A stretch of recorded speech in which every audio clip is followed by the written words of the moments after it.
Are you fighting for your life in a house that somehow never has enough storage but always has enough laundry? This episode is sponsored by the M Group Real Estate. Whether you're buying your first home, need more space for your growing family, or you're just dreaming about a kitchen you can emotionally recover in, the M Group understands that real life doesn't pause while you're house hunting.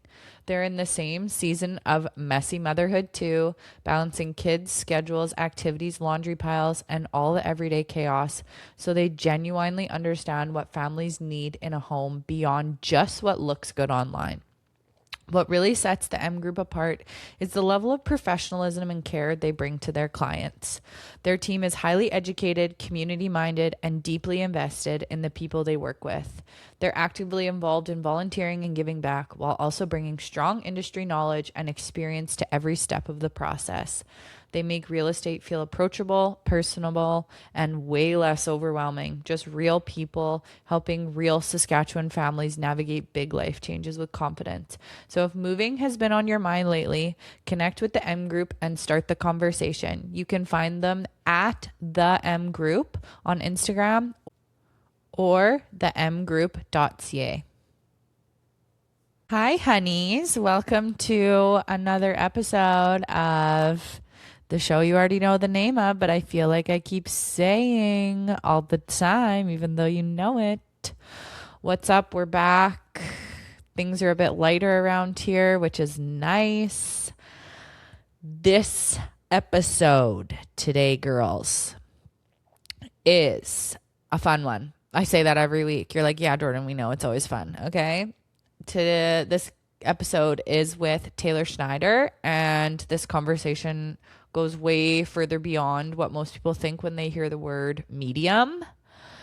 Taylor shares her experience of how she first discovered her ability to connect with spirit as a young girl, what those experiences looked like growing up, the journey that eventually led her to embrace her gift and help others through spirit readings.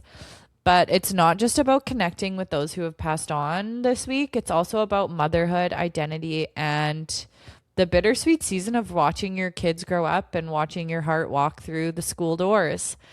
Taylor has three daughters, and she opens up a lot about navigating the shift from being the center of your children's world to watching them build relationships and independence and lives on their own. We talk about the joy, the grief, the vulnerability of letting your heart walk literally around outside your body. Whether you're curious about spirituality or fascinated like me of the unseen, or simply in the thick of motherhood yourself, this conversation is truly full of honesty, perspective, and a few moments that might just give you a couple of goosebumpies. Hope you enjoy. Here's my conversation with Taylor. Taylor Schneider, welcome to the podcast. Hi, Jordan. Thanks for having me. I was really excited to be a part of this when you sent a message. I knew I would be eventually, and when you reached out, I thought, yeah, this is a perfect time in the season of my life to come on this podcast. Yeah, I almost said your maiden name. I don't know that I've ever actually referred to you as your married name in my entire life. I've known you since you were so little. And that's how I always start. So let's segue. How do we know each other, Taylor Schneider? Taylor Schneider, Madonna. I don't know. Everyone calls me. I don't care how you call me. You can call me whatever you want. But I remember you fondly from your sister being one of my best friends in the young years. Middle for sure. Middle years is where Uh-huh. our friendship began. And I remember you as a little bit of a scary older sister. But Everybody says that. And I was like, was I scary? I was so skinny and tiny. Like, what was scary about I me? feel But like yeah, we I've just heard didn't that. want to mess with you Mhm. because we just didn't know. We just didn't know. I remember your room was always in the basement and we just often stayed clear. I don't feel that way about you anymore, but Glad. I'm glad. I think it's always when it's the same gender Yeah. and it's an older, it's intimidating. It just is. Yeah, I don't think for you sure. probably weren't scary. We just thought you're the older sister that knows more and we better just stay clear. Well, and I mean, 4 years is a huge age gap when you look at like ages of children. But when you grow into adults, I always say the 20s are the great equalizer, where Yeah. age is really just a number at that point. But so my first impression of you, I was reflecting You, yeah, hung out with my sister. I would say I remember when you guys were in middle school, Yeah. and I remember you were the troublemaker. Yeah. Well known for it. Yes. And I remember you used to backcomb the crap out of your hair. And I remember always saying, Taylor, will you let me do your hair? Taylor, will you let me do your hair? And I remember doing your hair because I love to backcomb too. And your hair was so thick, it was actually so hard to get your hair to stand up backcombed. It definitely took some talent, Jordan, and I knew you'd mention the backcombing days because anyone who knew me from middle school is definitely going to bring that up. And I honestly was even pondering that thought because so many people remember me as that girl with big hair. Same. Yep. Yeah. Yeah. And you know what?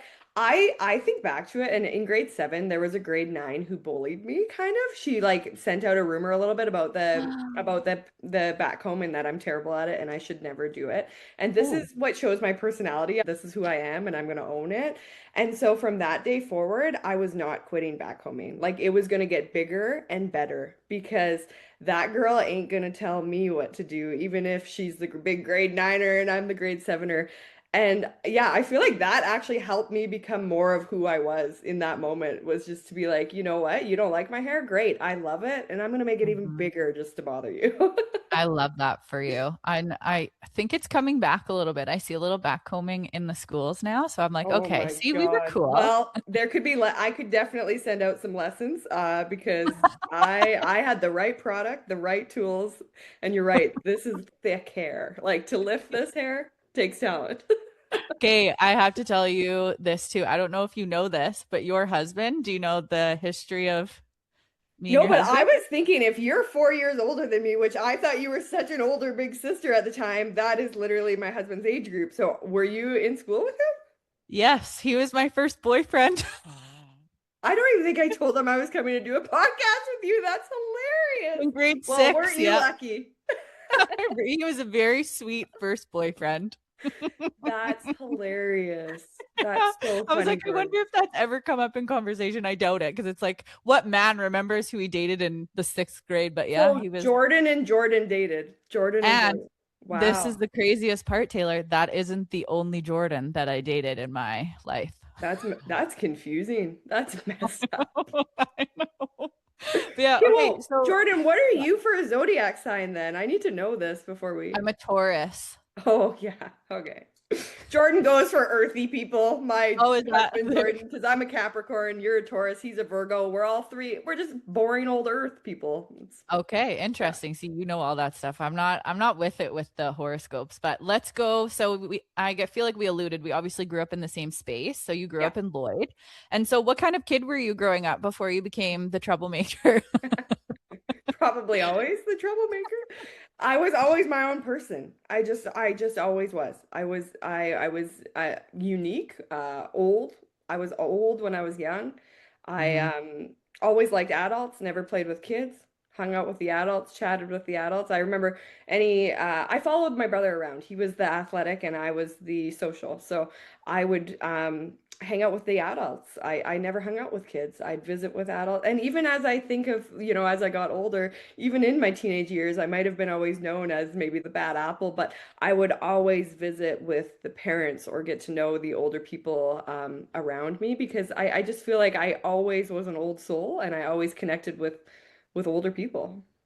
Was there any signs of your intuition at an early age when you look back now? Yeah, it's so funny. Elementary, I would counsel the counselor, or I would go to the tutor who's supposed to help me with school, and I would talk to her about her relationship and help her. And I would anywhere I went. And you know what? I think people look at me now and go, I told that little girl way too many things.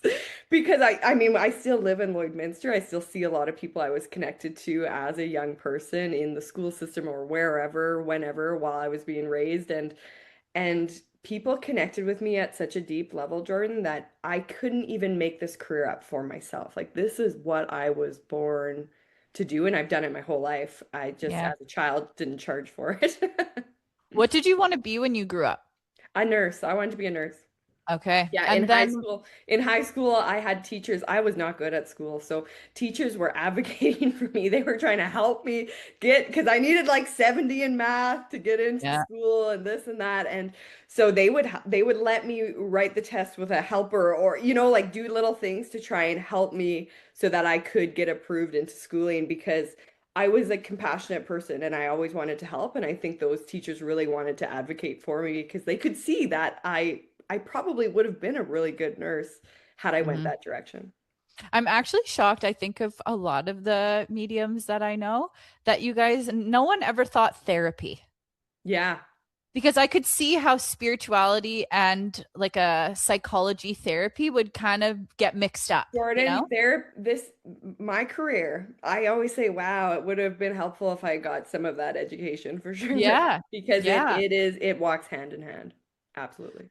And so what does life look like outside of high school, Taylor? What do you pursue? Well, so in high schools where I found developed my gift and ability, I found it at 16. I was in a car accident and life kind of flashed before my eyes. I realized there's more for me, and I went on the spiritual quest. I just started to seek other mediums and look for.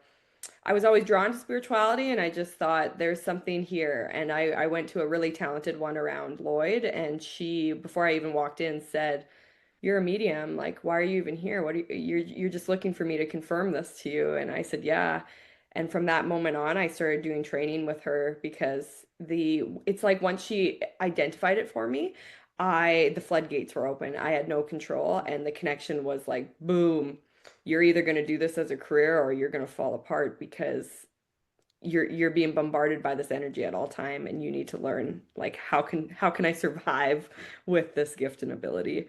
My body like from that car accident was very inflamed and out of alignment. Like I was going to chiro and physio like 4 times a week. I was like trying to heal, couldn't. And as I started to seek my spirituality and recognize I am a spiritual being and I am highly connected, highly intuitive, I began to heal. Okay. And so I know I had Kelsey on and she said she's clairvoyant. I don't know what the other realms or categories are. Can you speak to what your gift looks like? Yeah, so my gift is a natural knowing. So I'll be in a conversation with you and I just know. Oh, okay. Yeah, so it'd be really nice if so here's the thing, like I'm a spiritual teacher, right? So people will come Yes. to me and I will help them develop their gifts. Can everyone develop? Absolutely. We all are gifted. We all are gifted. We always have a really strong clair sense at the beginning, and once we learn and identify that sense and build that, then we can build the rest of that. Okay? So Mhm. I am claircognizant, which means I have a clear knowing. It's in my mind, it's thoughts that pop in. I work in frequency. And so if I'm sitting in connection with you, I will just know things, I'll bring it up, we'll have conversation and it's exactly what it's meant to be because that's why we're in this conversation right now. So it's like it's the most it's a really hard connection to identify because it's your Yeah. thoughts. Well, and I think also people have intuition Yeah. and it's intuitive, and yours is just obviously very strong and you can feel it for others as Yeah. opposed to, yeah, So I call it like interesting. downloads. It's instant. It's just like, why would I know this? Otherwise, I just know it because I'm just in this conversation. I know what's going on right now because it's coming forward Yeah. because our energy's in connection. So I'll just start to say that and then we'll just start to talk. And you're like, wow, you've identified everything that's going on in my life right now, Taylor. How did you know that? And it's just because I've called in your energy frequency and I've began to receive those downloads. And so what does building a career look like as a young adult navigating this, like, we'll Okay, say, so imagine quote this, unquote, high new school. gift? Well, High I school. know. Yeah, I yeah, know. 16. I started this at 16. So, yeah, I mean, I'm walking the halls and there's teachers who've reached out for readings, and here I am still a student. Stop it, really? Yeah. Yeah. It was complicated. It was kind of messed up because there I am still trying to be this teenager, which I didn't really feel like I was. Still Right. trying to go out, party, drink too much, smoke cigarettes, be so cool, but also be this gifted spiritual medium and do sessions in the in the afternoon after I've been at school for the morning. So It was Yeah. very hard to, it almost felt like I was two different people for a while. Hmm. It was like I could show up and be this teenager for a little bit, and then I'd show up on my spiritual side and be her. And as I grew up and developed that gift, and it became more and more of a profession, I definitely was able to more step fully into, you know what, this is who I am. I have to just fully accept it, kind of thing. It was Hmm. like letting go of my old identity of who I thought I needed to be to fit into society and finally just allow myself to be that. But I think it took till getting out of high school to fully just allow myself to step into that. But that being said, I still was for two of my high school years building this business, holding space for people. I would literally go to school in the morning and then I would do like two or three readings in the afternoon. To people way older than me. It was like, how do I know this? Why do I know this? Why am I guiding this person in their marriage or their grief or their, right? Like I didn't have any education around any of this stuff, but it was just messages that were just coming forward. I mean, 10 years later, I've now built this connection and Right. I can hold space for people like that. But back then I thought, who am I? Who am I to do this? And I know that other people thought, who are you? And so there was a lot of rejection and a lot of judgment I dealt with as a high school girl. People very much made fun of me, shunned me, like all types of things. But good thing from early in my life, I was always okay to be that odd duck. It didn't matter. I just stayed true to who I was and that was okay. Well, and I mean, correct me if I'm wrong too. You graduated in 2015? No, 2016, I right? graduated a year after your sister, so yeah, I was 2016. And so I'm even thinking of like 2014. I think spiritual stuff was still kind of taboo. Oh God. Jordan, I stepped into it and there was two other people in Lloydminster that did it. I was Hmm. shunned by them. Like they did not like me. They were very much they weren't happy to hear a 16-year-old girl stepping forward and taking business like that. It was a very judgmental community at the time. It wasn't accepted. And then here I was as a 16-year-old girl doing it and offering these sessions, and I think they seen me as competition. And so don't think I had spiritual community behind me because I Well, had and nobody. what an unfortunate opportunity missed for them Yeah, because to be able to help guide a young girl who clearly like this gift is so strong, it's not something that can be ignored. You know what yeah, I mean? Like yeah, it's not a yeah. choice, I don't No. think. No, And no, no, so, it wasn't. It absolutely wasn't. It was driving me insane, literally, my body, my mind. I yeah. couldn't, I was my whole life trying to look for what's gonna save me, what's gonna fix me, why am I so sensitive? Why am I struggling? Why am I suffering? And the minute I found like that this is who I am, it's like all of that started to diminish. And like the person that obviously mentored me was very good to me, but that was also where my gift kind of took me was the realization that this needs to be a community and spirituality, it needs to be accepted. And we all are, as much as those psychics around me were trying to pretend they were the only gifted person on planet Earth. That's not true. Mhm. We are all very gifted. So that really triggered me and helped me kind of build my platform in the direction I wanted to go, which was let's build a community here and let's show other fellow humans that we're all connected and tapped in way further and deeper than we've acknowledged. Yeah. And so what does that look like, Taylor? How did that begin for you? Yeah, so I did readings about the first 5 years and realized, okay, people just keep coming back with the same problems. I'm giving them the same guidance and they're not turning the page. Like there's only so many years I want to sit and be on repeat for these people. You're And like I said last time. yeah, right? Like things still have not changed. So let me just reword it again. And I just felt like, hey, I need to help these people tap deeper in. So they don't need to come here for me to validate their choices and decisions. I need to help them Mhm. become confident and empowered in themselves to make these choices and decisions and to recognize what energy feels like and to recognize what even is that intuitive voice inside of your head, right? So that really, it was my clients. They propelled me into teaching.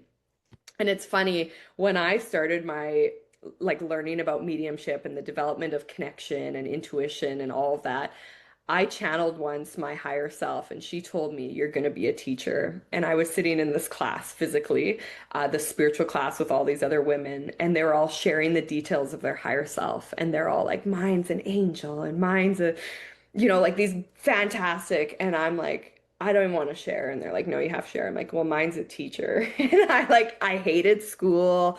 That was like my worst years of my life. I was just like, "Why is mine a teacher? I am not a teacher. I do not like this. I do not want to go in that direction." But that was my perspective at the time, is like teaching in, like, educationally, in the school system. But as I started to lean more into my gift and ability, I recognized I was born and brought here to be a spiritual teacher and guide for sure. Well, and I bet you a piece of that too is you're kind of healing your inner child in a sense of the experience that you had in school and you've Absolutely. changed it, right? You've given yourself Absolutely. like that is not what school has to look like. And it's Yeah. probably a lot too of the experiences of who you were with in school more so than the actual school itself. You know what I mean?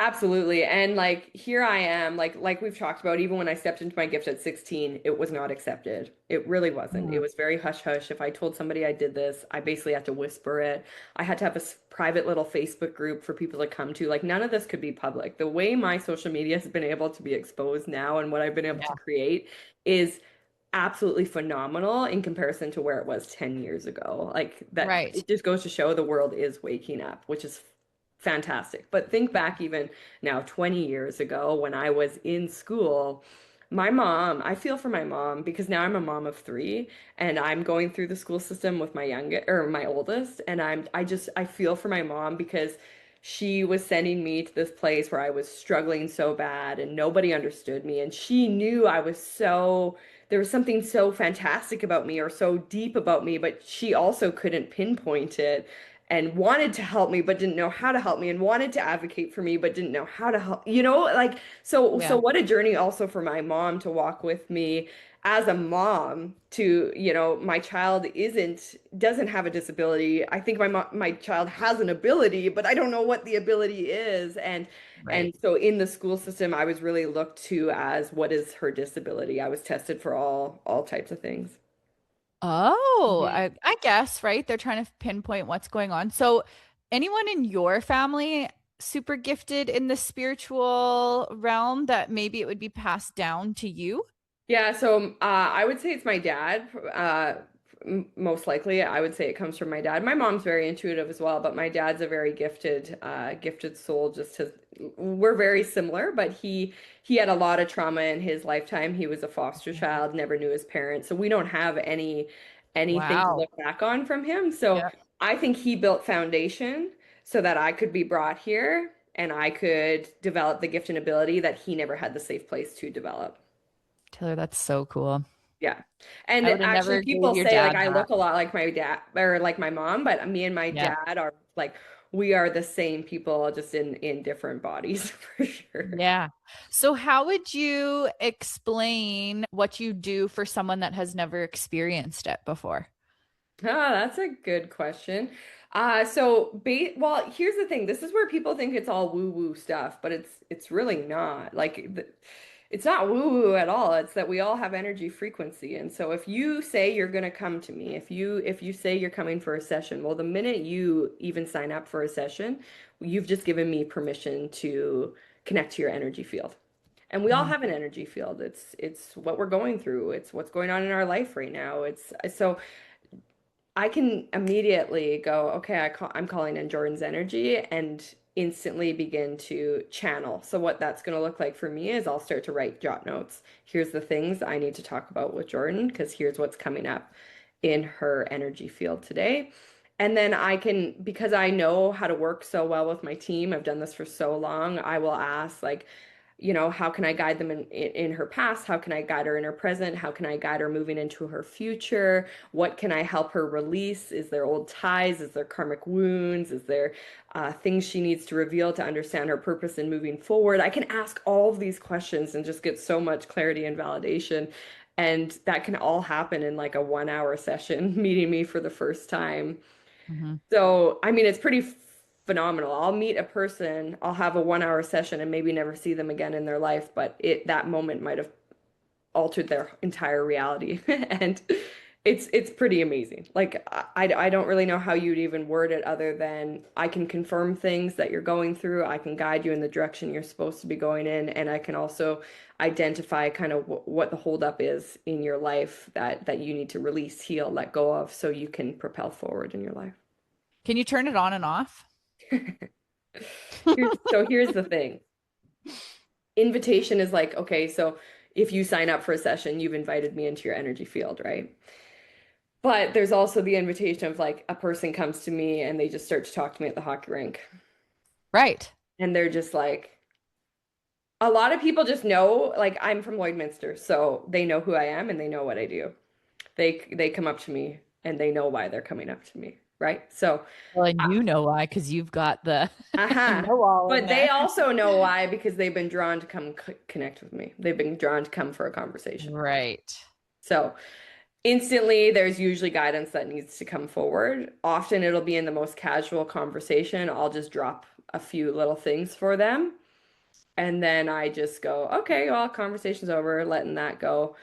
That's also easier said than done. Sometimes I let it go Yeah. really good, and sometimes I'm like still pondering their life 4 days later, and I'm like, Taylor, you've just got to let, because that's where your human comes in the way, right? Your human's like, Right. but I just want to help them. But my soul's like, but you're just the messenger. You're not supposed to help them, right? And you probably that conversation was enough. That's all you were supposed to do. You were placed there at that moment at that rink to have that conversation. That's it. It's zip. You're done.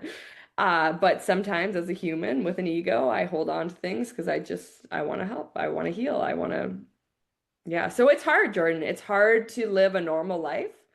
Yeah. Um, as a very gifted soul because it it can be, I mean, I used to have better boundaries, I think, when I had sessions all the time because I just tell people just book in for a session.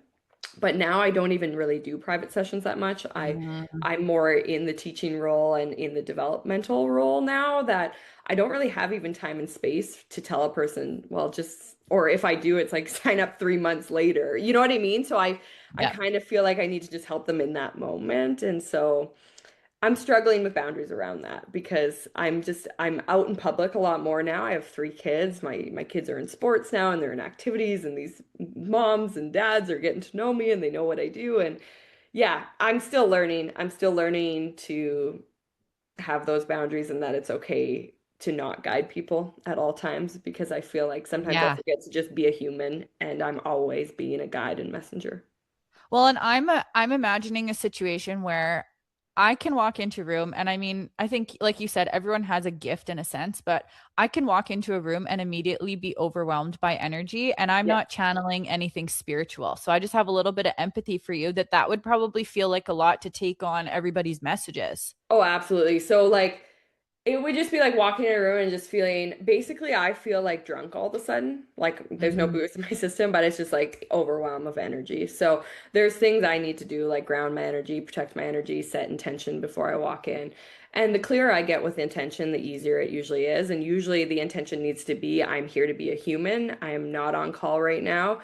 If Mhm. anybody needs me, I'm just not like I literally have to set such specific boundaries because if I want to be there and just have fun, I've got to be pretty clear that I don't want people to be drawn to me right now. And that doesn't mean I'm not going to feel things and it doesn't mean I'm not going to be aware that there's stuff, but it's not latching on to me so significantly that it's ruining my entire night or event that I'm at. You know what I mean? Yeah. So I mean, but it still can happen. Like if it just depends on what people are going through and yeah. So do I go out a lot? No. Do I stick to a small circle? Yeah. Yeah. Is every place overwhelming? Yeah. Like I have to be just very intentional with everything I do and the places I go and I no longer I don't drink alcohol. That's something that just doesn't work for me because as soon as have anything in me, my guard's down and then I'm more connected and I'm just at a stage in my life where I need to be there for my kids and my family and it's just like booze and stuff like that is just not it's not worth it. It's not I'm worth just it. Because not only do imagining I have a you. physical hangover, but then I have an energy hangover, and those things take days to get over, Well, right? imagine you going to some sort of social thing and having a couple drinks and then just going up to a random person and being like, I have got to tell you Oh my this just God, won't leave my brain. Jordan, it's happened. It's Yeah, I like, know. and it's funny. That's like the first thing I teach in my spiritual programs is like, you are not Teresa Caputo, so don't go deliver messages. But Yeah, what does she say? it's Like, taken I'm me getting a years message to from the other realize. side. Yeah, like shut up, Taylor, then. Don't be delivering messages. I remember we went to Costa Rica years ago and my sister-in-law, she just loved my gift and ability and she's like one of my biggest cheerleaders and she was like going up to people. She's like, "Do you know my sister is a medium?" And so we're at the bar and I'm like talking to people. Of course, it's always people that have dead people because that's the people I'm drawn to. And then they're talking about their mom they lost and then I'm giving them a message and I was just supposed to be here dancing, like so Right. yeah, I mean, I don't go those places anymore and if I do, it's just very significant boundaries. So, what about with family? How do you navigate hearing things for your family and Okay, delivering I those? love my family. My family is my safe comfort blanket and people will see that. They're the only people I really hang out with. Why? Yeah. Because they don't expect anything from me and I can just be who I am. I'm actually the least on call around my family. And if my family need anything, I will usually refer out. I will refer Okay. to students or because I have such a connection to my family. I mean, they're a part of me. You know what I mean? Yeah. So I often say, look for guidance outside of me because I just want to be your sister or I just want to be your daughter Yep. or so I've actually established such good boundaries and I my family's just really they're very supportive of me and very protective of me. So usually when I go out, I'm either out with my mom or my sister-in-law and both of them are very protective of my energy, so they Mhm. they will like help me veer away from people or they'll be like, "Okay, Taylor, conversation's over. Let's go." Like they actually are very safe for me and I think you need to find safe people when you're highly sensitive. Um Yeah. and my husband's that for me as well. So I feel like literally when I leave the house, I'm one of those three people with me at all times. And that really helps me as well because they're better with boundaries than I am. And sometimes they remind me, you don't need to do that right now, Taylor. Yeah. So tell me the story of Taylor and Jordan. How do we meet? How do we connect? Amigos. Really? Okay, so Jordan played hockey with my brother. Yep. They played bandits together and Jordan was like the jungle cat, right? Like if you watched him play hockey, well, you didn't watch him long because he was always kicked out. Like he was a fighter. He was the fighter. Mm. So that's interesting. I was not attracted to that because here I am the healer. I was like, what is this guy all about? Never really looked very deep into it. He said he remembers me once in my parents' basement and he walked by me and he said he thought I was cute or something. I'm like, oh, I don't really remember that, but that's great. Um, and then he seen me at Amigos one night and he seen me across the bar and he like it was kind of like I don't know, he came right to me and was like dancing and then he goes, I can't do this to your brother. And I'm like, do what? We're just dancing. And I'm like, yeah, there's nothing to worry about here. And then he gave me a couple rides home and I made him buy me A&W each time and then dropped me off at home and then one day he just sent me his phone number on Messenger and I was actually in a different relationship at the time and it was basically I know it was him saying because here I am a medium already when you're done with this person call me and so I did. I called him actually the day I broke up with the other person and Jordan and I have been together ever since. Wow. How long have you guys been together? Uh, like 9 years and married. This will be our sixth year. Okay. 6 years Yeah. married. Good for you guys. That's the same as us. Did you get married in 2020? Yeah. COVID. Okay. So Yep. Good we, old COVID. yeah, well, that's another fun story. Like I had a baby at 21. Um, he proposed to me on Valentine's Day and I ended up getting pregnant, I guess, that day, that night. Super exciting. We were so excited. Uh, so yeah, the wedding plans never happened really. We had a baby and then Emerson was 9 months old when we actually got married. Okay. Okay. This is all making sense. And so, talk to me about becoming a mom and the emotional and spiritual shift you had to make with your gift and then also with just the life shift. What did that look like? So up until Emerson, I was just doing the one-to-one sessions. She empowered me I think after having her, there was such an identity shift. Like, okay, now you're not just like there's a legacy almost you're creating. Like you're like you've got now not only do I have a child, but I have a little girl. Mm-hmm. And like I gotta show her that you can like I can do this. I just felt like I had a lot to prove and I was very young. And so not only did I feel like I had to prove that to my daughter and my husband, boyfriend at the time, I guess, but also to society because felt like I was very judged for what I was doing and that you can't be successful. And that almost propelled me into everything that I am now. It like led me into teaching, it led me into mentorship. It re made me realize women need to be empowered, women need to tap into their intuition. We need this for all areas of our life. We need this when we're going through childbirth. We need this through motherhood. We need this through our careers. We need through this through self-discovery. Like and I just think it just turned a switch on for me to step deeper into all that I am. And that's really where my career went from one-to-one readings to empowerment. And I started to lead groups. And so I would have 10 to 15 women in every group, and we'd do Zoom calls and classes, and I'd help them develop. And I mean, I'm 10 years down the road now. I've probably like helped like close, I don't know. I almost want to say I don't know. I don't even know how many people I've worked with, honestly, Jordan. Like so many people. And Well, and you have it's to pretty kind of let incredible. it go too, right? Like you can't hold on to all that energy. You got to let it go. So I People get will why. call me and they'll be like, "Do you remember when we talked 10 years ago?" I'm like, "Absolutely not." Like, absolutely not. And thank God I don't, because if I remembered they're like, "Yeah, I came to see you in 20 blah blah blah." And I'm like, I don't even remember you at all, but I'm really glad that that helped you. And I think that that's another thing that helps me get through is like when I'm in a channeling session, I often don't remember it because it's not messages for me. I'm just being a deliverer. I'm kind of Right. like the mail person, right? Like I'm just delivering the messages to you and it's up to you. So sometimes, I mean, if it's a close person to me, there'll be an emotional connection, but a lot of the times there isn't.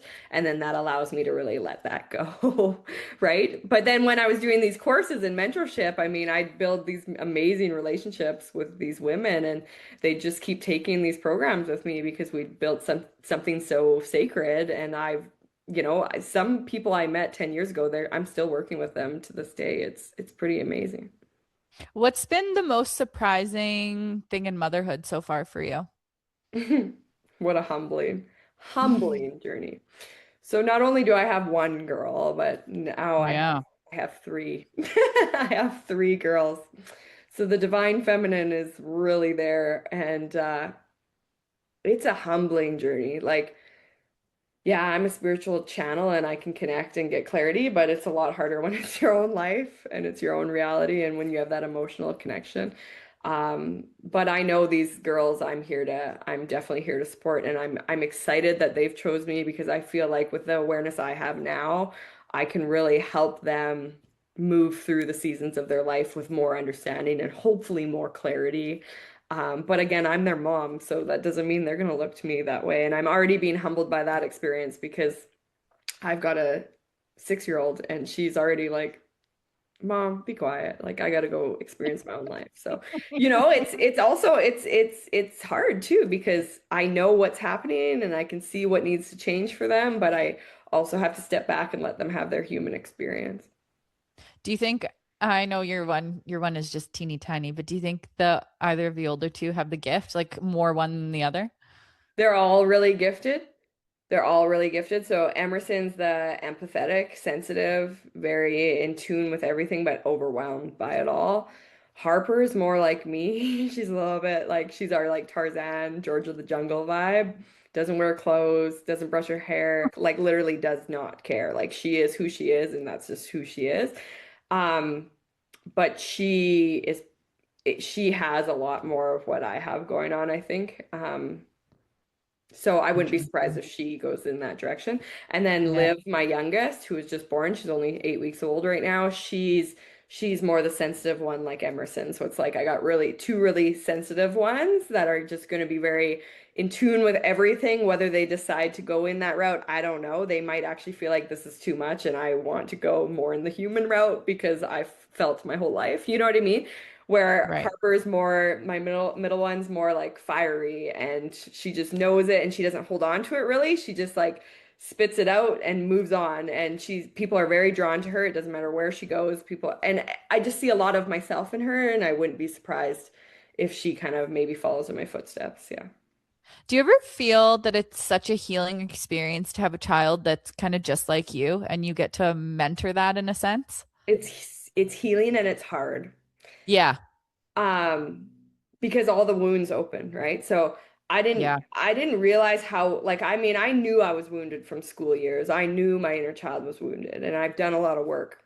But then when you have your own children, which having your own children and having three of them, it's like these living pieces of you that are starting into the world, and everything that happens to them stirs shit up in you. And so Emerson, I put into school she's that November birthday. So we put Hmm. her in when she was 4, turning 5.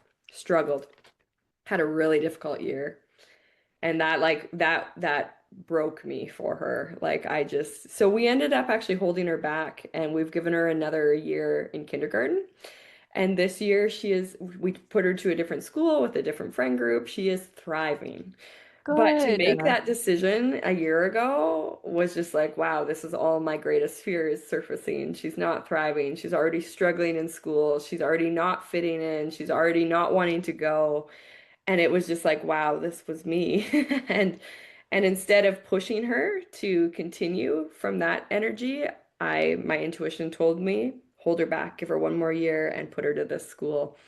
And Hmm. I did that, and she is like night and day, a whole different child. And so that's really where intuition can help you too, right? It's like you can receive this information. And it wasn't easy for my human to decide that. Matter of fact, I pondered that for months of like, am I letting my daughter down by holding her back, or am I helping her, or am I, right? Like you don't want to be the worst person in the world for doing that, but at the same time, they're not thriving, so what should we do?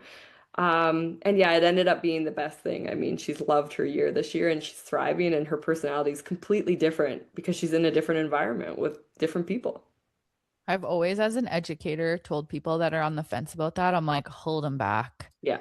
Hold them back. It's so good for them to Yeah. be like the older one, the confident Yeah. one, the ready one. Yeah, she I mean, went from the little obviously, mouse, even though she's tall, like my husband's 6'3", right? So my kids are all probably going to be tall. But Emerson's really tall. And so she was even tall last year. And so nobody really seen her as the little mouse. And yet she was. She was. mhm. And so I feel like that's where she struggled too, is like it's different when you're little, you're the 4-year-old and they see you as like, oh, you are the little mouse, so we'll help you. But she wasn't treated in that way. So there was an expectation for sure from all of us that she should just blend in and fit in, and she didn't. And so we had to go beyond her physical appearance. We had to recognize that socially, emotionally, she's not there yet, and that's okay. And we're not in a hurry for her to be in school, so give her another year, you know? I was the oldest grandchild on my mom's side and like the oldest in my family, and I never really had anyone that could really empathize with me in an adult role. Like my mom was the youngest, my dad was the only boy, just no one really Yeah. had that space. And so I even see it now with my daughter. She's the oldest grandchild, and you can tell everybody doesn't on purpose try to treat her that way, but treats her almost bigger than what she is because she's Oh the yeah. oldest in comparison to a bunch of babies. And Yeah. so I have a lot of empathy for my daughter because I'm like, that's where that comes from with me because you're just trying to do your best. And then you see her in a sea of actual children, and it's like, oh no, you are so tiny still. We have too much expectation around how big we think you are. Oh, absolutely. And Emerson's that for us. She's our first. She's the Mhm. oldest grandchild. And that's exactly what it is, Jordan. So for you, like because you're the oldest and now your daughter's the oldest, that would be like a really wounding thing for you. It's wounding Yeah. and healing at the same time because now you Yeah. have empathy and understand, but at the same time, you have an expectation that you often have to like question yourself. Is this expectation higher than it needs to be? And I Exactly. do the exact same thing with my Emerson. I'm just like, wow, your sister now is what you were 2 years ago, and she doesn't even wear clothes yet. So, what I Right. expected you to do, like, it's wild. And I think the more kids you have, the more you realize the expectation you put on your first child was insane because you almost have Yeah. no expectation after that for the younger children. Truly. So I have lots of empathy for Emerson. I feel I feel her pain of everyone thinks she's bigger than what she is. Poor Absolutely. girl. I I mean, get even it. with the cousins, it's like you're in charge of everyone. Oh, that's nice. Like, Well, and even I will say too, this has been something hard for me to work through is watching my daughter navigate playing with all the little babies. So my daughter for context is 4 and then the closest one to her is 2 and then all the rest are like 18 months and under. yeah, And so they're hitting and they're kicking and they're biting yeah, and she just has to kind of sit there and take it. yeah, And you just say to her, sorry, babe, they just don't know any better, you know? And you yeah, just see the pain on her face and like she's trying to have so much patience. And I'm like, oh, I can just feel that as a kid of like having to be always be the bigger person, you know? yeah, yeah. And so And I yet think, there's really nothing wrong if they react and respond, but we're mad at them then. Why did you do that? You're the right, bigger one, you know better, but at the right. same time, how annoying. Like, Well, and I think right? too, now I reflect as like a young adult and a teenager and an adult. I'm like, I think that's why I was so argumentative because I was allowed to fight back. Yeah. At that point, my opponents were on a level playing field, it felt like. Whereas as a kid, I never got to fight anybody. I always had to be the bigger person. Yeah, yeah, yeah. Like defiant, you almost become defiant from it a little bit, right? Yep. Like, yeah. Yep. So what has life been like stepping into third baby? What's going on over there? Oh God. Well, let's just say I didn't sleep last night and Oh she was crying all no. morning. I thought, am I going to do the podcast? So it took 3 years to bring little Liv Earthside. We lost two babies in between. And so I wanted her so badly that it hurt. It hurt bad. Mhm. And there was a lot of stress around it. I mean, there was the stress of I'm pregnant again, so is she really going to come? And then we had a little bit of a scare through the pregnancy, and we had to monitor her really strongly through like the Royal Alex and go in for ultrasounds every 2 weeks. And like everything just felt so intense and stressful. And then when she was brought earthside, it happened so quickly, and it just felt like there was just such an intensity with Liv, with wanting her here, bringing her here. Everything just seemed a little bit harder than it needed to be. And now she's here for 8 weeks and she's been colicky the whole time. And I just feel Mm, like it's really the energy behind all of it. It's just like that desire of wanting her, the anxiety of bringing her earthside, the stress, the fear of losing her.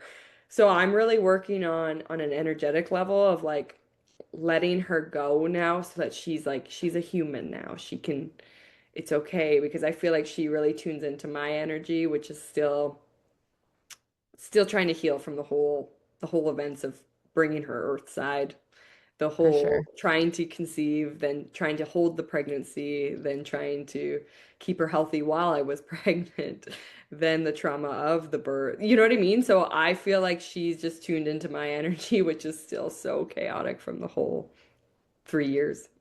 Well, and it's so hard to even be present through pregnancy when you've had miscarriages because you want to be hopeful and happy and you want to be able to emulate that energy and speak about that you had that energy when you were pregnant.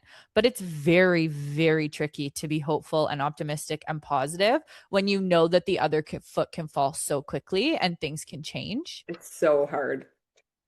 It's terrible. And my two miscarriage, not that it really matters, but my two miscarriages, basically, they were the blighted ovum. So you like grew the sac, but no baby inside. So both times I didn't find out till close to the 12 weeks, which meant I was pregnant with no baby growing, but there was growth happening. And so you were Right. sick and you were having all these symptoms, and then you go for your first ultrasound and find out, wait, you've been growing a sac with no baby. So then when I actually got pregnant this time, I couldn't believe it. I couldn't believe Yeah. it. So I I would was the I same would way. go in constantly for validation that there was heartbeat, that the baby was still there, because Mhm. I was delulu about the situation. Did they put you on progesterone and was it baby aspirin? Yeah, I put myself on all that. I Oh, just you had to did. find practitioners that would accept it. And I Yeah. I went the natural route where I did the hormonal testing and found out like PCOS for me and Okay. like needing those natural like I did all that supplementation and stuff. Yep. CoQ10 and sinusoidal and like Hmm. all those things. Oh yeah, I was And on all those. yeah, yeah. I'm Yeah. still on all of them, honestly. I think I'll be on them for the rest of my life just to keep the everything balanced and in flow. Yeah. But yeah, it's just a wild journey that a woman has to go through. And it's like also then you're birthing a baby and you lose your identity. You don't lose your identity, but there's a new version of you birthed with every child. And so I'm sitting in this newborn postpartum phase of still like, who is this new version? And I don't think you Yeah. find it out right away. I think it takes for sure the first whole year of just like going through the motions of being up all night and high cortisol and drinking too much coffee, even though you know it's not good for your system because you're just trying to survive, right? You're not thriving, you're just surviving. And it's you don't have a lot of time and space to like get to know this version of you, but I know that she's more raw, she's more real, she's more vulnerable, she's more sensitive if that's even possible. And I just feel like I this journey has really been a big one, and it's opened my eyes to a deeper side of empathy and understanding for people. Because sometimes you have to walk through it to really understand it. Well, and I think too, when you're trying to have a baby, you're so hyper focused on, okay, we got to get through the pregnancy. Yeah. Okay, now we got to get through the birth. And then it hits you like a truck again, and you're like, oh, right.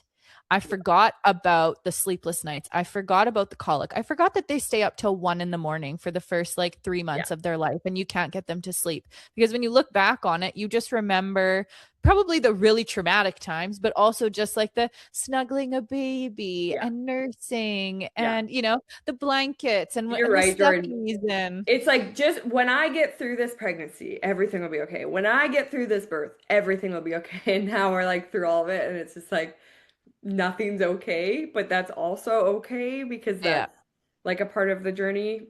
And I would lie to be like, yeah, well, I mean, perfection's no such thing, and it doesn't matter if you're intuitive or not. It doesn't matter if you're spiritual or not. It's a hard journey being a mom, It's and a then hard season. Yeah. a hard season, and then having other kids. I mean, the last time when I had Harper, I only had a 2-year old, so there was a different emotional need then. It was still just like cuddle and snuggle and love them and play Yeah. with them, and it's fine. Where I have a 6 and 4-year old now, so they can tell me, Mom, you're not showing up for me, or Mom, I feel like you're favoring this person over the, and there's a lot of that. There's a lot of that. They have a lot more opinions the older they They get. understand what's going on. They're like, Mom, you're not yourself. And you're like, I know, I'm not myself. Your boobs hanging out and you smell like BO and you haven't brushed your teeth. And you're just like, yeah, I'm absolutely not myself. But thanks for identifying that. Well, and I have empathy for you too, because you're right. When you have two, and if you have the age gap of, I feel like what's pretty average of like 2 to 3 to 4 years, that child can, you throw them on the TV and they are just in it. You Yeah, put some Play Doh out, it's they all play with it. good. But it's like you've got schedules, you've got things going on, activities in the evening, Yeah. friendship that they want to cater to. Like there's a lot more going on in this third season for you. Absolutely. And I'm like, I'm that mom that wants to, like, I want to know how things are going. I want to have those conversations. I want to know who you talk to through the day. I want to be there always, and like learning that there's things I have to like step back a little bit from and allow other people to support now because I can't be everywhere at once has been Right. very humbling in this season because it's hard for me. I've always just I love being a mom and I want to be that person for them. And I love the stage of 6 and 4-year-old because they're more mature and they're going through the season of like building friendships and stuff, right? So you want to be there for Mhm. them, but at the same time, you can't do it all. And that's humbling too, to be like, wow, you got to learn to talk to your dad a little bit about these things too, because sometimes mom's not there. And that's hard for, Right. yeah, As a mom, we have to learn to let go too. yeah, yeah. I don't This plan was on ever doing that, but that's what This they was say. my letting go season for sure. Like Emerson Yeah. started hockey this year and her dad was one of the coaches. So like you bet I tried to be on that bench. You bet I did. My pregnant belly. I'd be out there if I could. I'd be on the ice, especially if I could. But that was humbling. That was a really good pre-baby thing was to be like, this is you and your dad's thing. And like, I have to go Mhm. sit in the stands. And that taught me boundaries and that actually showed me a lot of awareness of I've been in the way of these relationships that need to develop. Yep. And that's a humbling experience as a mom too. It's like you want your kids to have all these sacred relationships with all these people in their life, but you don't realize that you're trying to be all these people for them and you need to like back up so these people can actually show up and build those relationships. Yeah, my husband made a really good point when I was going back to work. I was so upset this time. I was like, my maternity leaves are over. This season of life is over. Yeah, Like, I'm you're used to being grieving. with yeah, I'm used to being with my babies like 100% of the time. And now I maybe get like 30% of the day. And Jim said, Jordan, this is the time when our children are building relationships outside of their mom. They don't need to be mommy sucks. They get to hang out with me. They get to hang out with friends. Like you have to let go a little. You That's do. part of life. And I was like, you're right, but it's just still hard for to change that.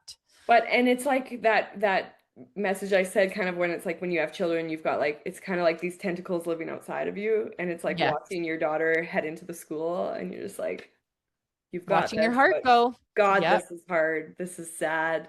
I still will get a tear in my eye watching my daughter walk into school. I'm just like, oh, and you just have to be like confident that you've done enough. And yeah, oh, it's It's a tough. scary feeling. Yeah. So my daughter did skating this year. We've had her doing all different activities, okay? And finally we're like, okay, it's time for skating. So this is what Yeah. reminded me of this with Emerson. And I don't know about you, but it became a thing, a routine that Grace and Dad went skating because I can't tie the skates up tight enough. And so it was Grace and Dad's thing. And watching my husband help my daughter through something, he was a big hockey player as a kid. And just the way he would come home and talk about that experience of the two of them going skating, it made me feel so much peace with the idea of them having something, just the two of them. I don't know if it's been something for your husband too, but I'm like, the joy that it brings them, it's so sweet. Yes, no, I feel that too, Jordan. Like having Jordan coaching the team, like he was like getting to know these kids with Emerson. And so him and Emmy would like talk about the kids or like they'd laugh about what somebody did out at practice. And like, of course, my nose is in there and like I know what's Yeah. happening because I know the parents and I've done everything I can on the stands because they can't do anything on the ice.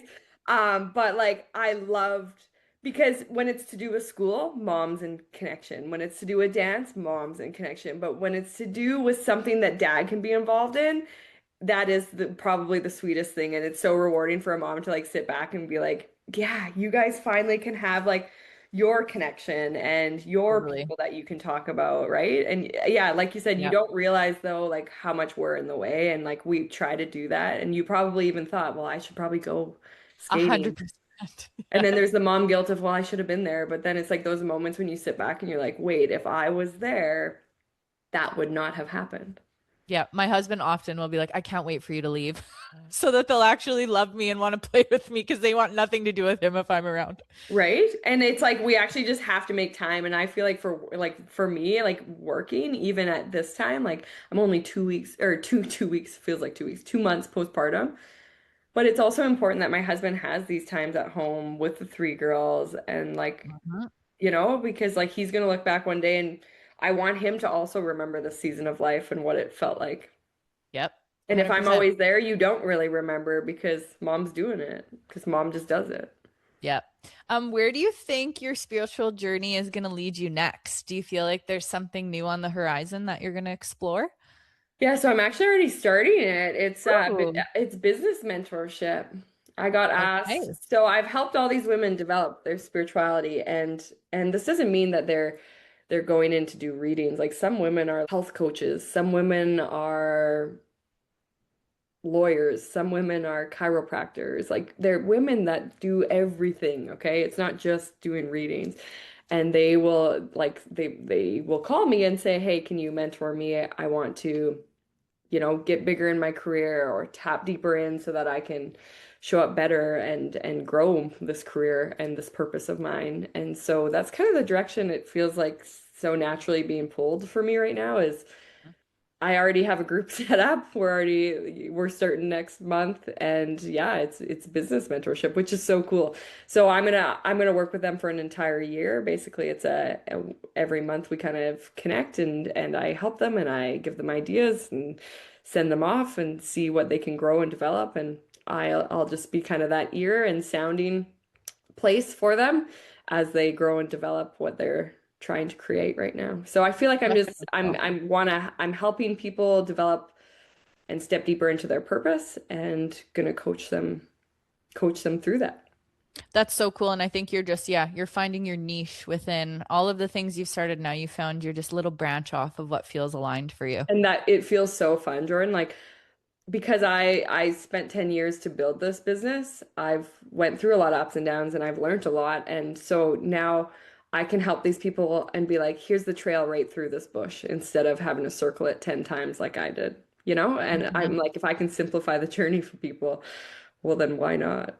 Totally. Okay, I'm gonna get you to channel maybe a bit of memory. Hopefully, something comes to your brain when I ask you these questions. They're a little specific, though. What's one of the most powerful or unforgettable connections you've had during a reading? Does anything stand out? I've done so many sessions, so many amazing sessions. I remember one time I wore this flower shirt to work and it was like the ugliest shirt ever and it was like a do-up Hawaiian shirt and I'm like, why am I wearing this? This looks so bad. And I sat down to do the reading and I'm like, your dad keeps telling me to talk about my flower shirt. And she's like, oh my God, that's how my dad dressed. He owned a bar and he would wear like the Hawaiian shirts and that's just like his personality and it's what he did. And I'm like, well, I've never worn this shirt before and I'm probably never going to wear it again, but I had to wear it today. And she, yeah, like that just like was like a mic drop moment for her and me because I just did not Yeah, understand why I had that on. that's so weird. And that's the like, I mean, I've had so many of those cool things happen, but Yeah. that's like one that really stood out because I'm still to this day connected to that girl. Yeah. This one, I don't know if you'll have an answer, and it's okay if you don't. Have you ever had a moment where something came through so specific that it genuinely surprised even you? Oh, I have that every session. Every Yeah. session. Like I will tell somebody something and I'm just like, this can't happen. Like there's no way the stars are gonna align this quickly. And then they call me like a month later or 2 months later and they're like, it happened. You were dead on with the date. You were dead on with the everything. And I'm just like, how? That's so like it blows my mind to hear from clients. And it's funny, I always say, I'm really glad I didn't quit my job after that session because I'll tell them this information and they'll be like, yeah, whatever. And they'll be like, ah, it maybe wasn't that great of a session. And then 3 months later, when everything plays out, they call me and they're like, you're amazing. And I'm like, what do you mean? And they're like, yeah, everything you said lined up. You're absolutely right. I'm like, wow, I'm glad I didn't quit my job after seeing you. Yeah. Because there was a lot of Um, those moments, right, where you send people off and you're like, I don't know how this is going to land in your life. Take it, leave it, I don't know. And then they're like, yeah, that's phenomenal.